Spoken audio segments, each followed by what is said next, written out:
Hello everyone, it's me Uncle John. Today I'm going to read S4 4072 Happy Birthday Kirsten, Chapter 5 Friends Come Around. Pick as many daisies as you can, Anna told everyone. We're gonna make daisy chains. All 8 girls fanned out across the meadow. It was the day of the barn raising, and they were picking wild flowers. The day was clear and sunny, and Kirsten's spirits swooped and soared like the bluebirds. She stopped to look across the meadow to where the men were working on the barn. Just after sunrise, they had begun to haul the big beams up with strong ropes. By late morning, there was the outline of a barn, but there had been only open sky. The prairie didn't seem so wide with the new barn there.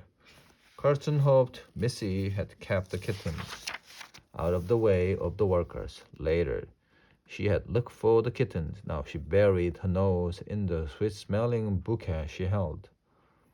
When the girls had picked all the flowers they could carry, they took them back to Aunt Inger's house and decorated the big room with daisy chains. They sat outside under the dappled shade of the maple tree to sew. Kirsten had not finished the design on her square, but the other girls had finished theirs. When they laid them together on the grass, the squares made a lively pattern of blues, reds, greens, browns, and white. Mary arranged them. We'll use a running stitch to join the squares. This part will go quickly, she said. Kirsten hoped it wouldn't go too quickly. She knelt with her friends in a circle, chattering away as they joined the squares to make the top of a small quilt. After the noon meal, the girls took up their sewing again. By the middle of the afternoon, they finished stitching the top of the quilt to a plain backing. This quilt isn't as large or heavy as the one Miss Winston has, Kirsten said. It's a summer coverlet, Mary explained. No one had an extra blanket to sew between the layers.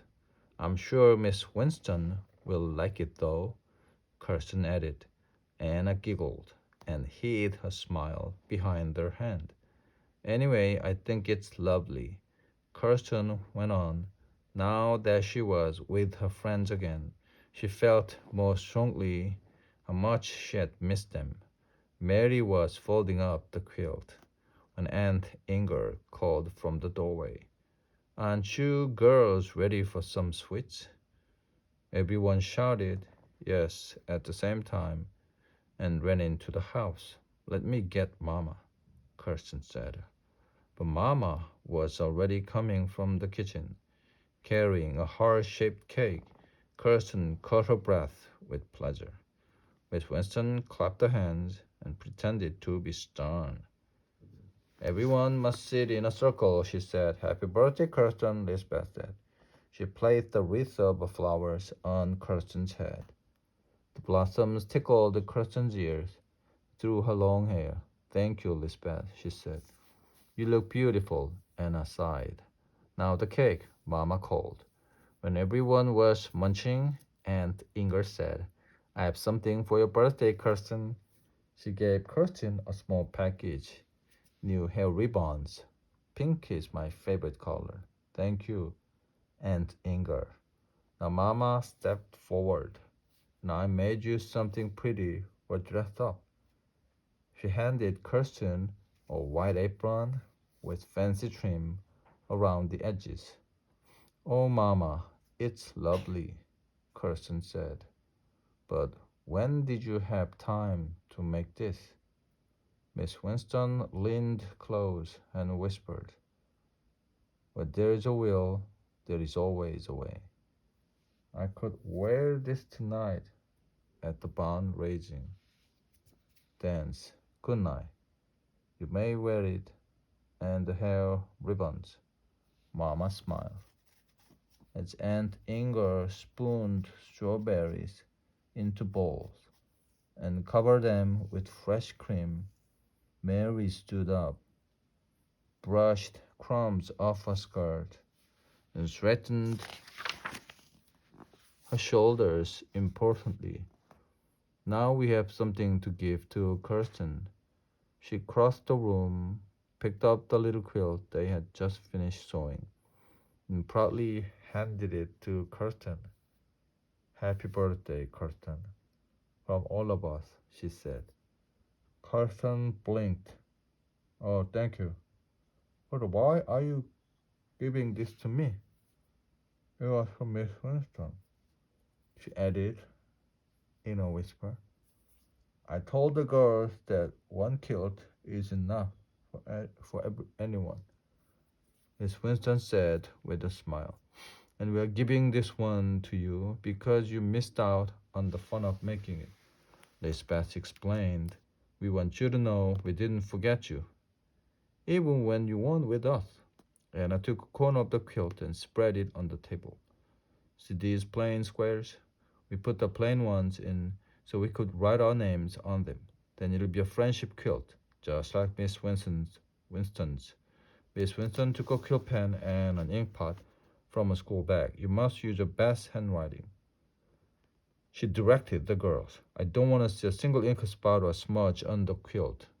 Kirsten stroked the edge of a quilt as each girl took a turn signing a name on one of the plain squares. When all of the squares had been signed, Miss Winston wrote on the border of the quilt with the most beautiful writing. For Kirsten Larson on her 10th birthday. It was late afternoon when the women began preparing supper. The men had finished raising the roof beams for the new barn. Now they used the extra boards to make wide tables. The girls set out pitchers of water and beer, and the women opened their baskets and laid out cheeses, breads, jam, butter, hams, roasted chickens, and cakes. The big pot of venison stew gave off a spicy scent. Everyone sat down to enjoy the feast, chatting and calling to one another as the sun began to set. Kirsten was almost too happy to be hungry. There would never be another day like this one, she was sure. As the sky darkened, lanterns were hung on the crossbeams of the barn. Some of the men took out fiddles and the barn-raising dance began. Under the lantern, the grown-ups danced to the tune. Yankee tune, German tune, the Swedish tunes followed each other like the walls swirling dancers. The children made circle dances of their own around the edges. The full moon shone down through the open rafters like the biggest lantern of all.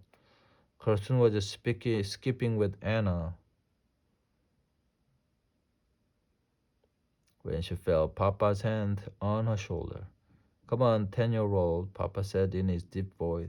This is your birthday dance with me. The fiddlers were playing a spinning waltz.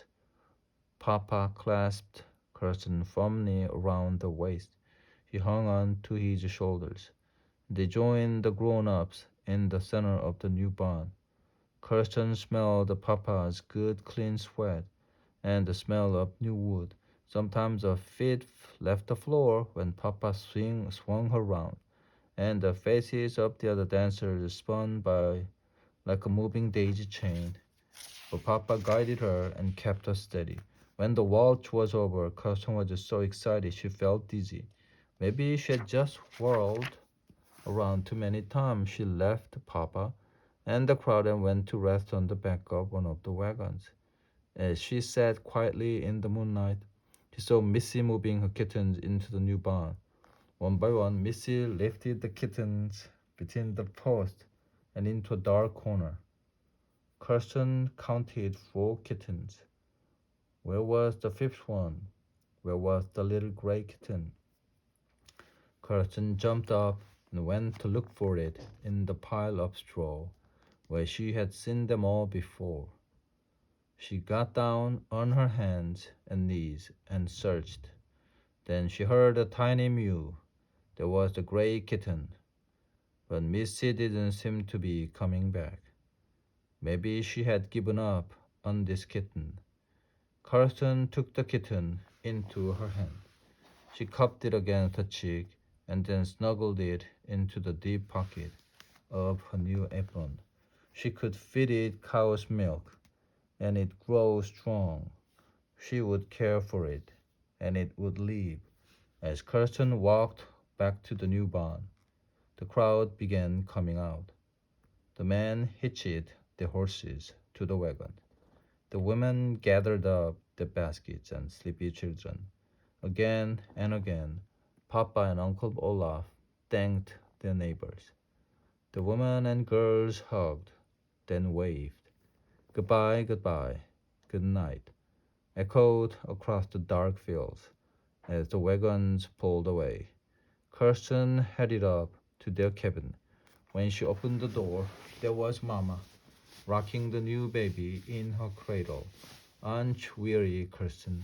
Mama asked. Peter tried to stay awake, but you can see he fell asleep in his clothes. Kirsten pulled a little stool next to Mama's chair.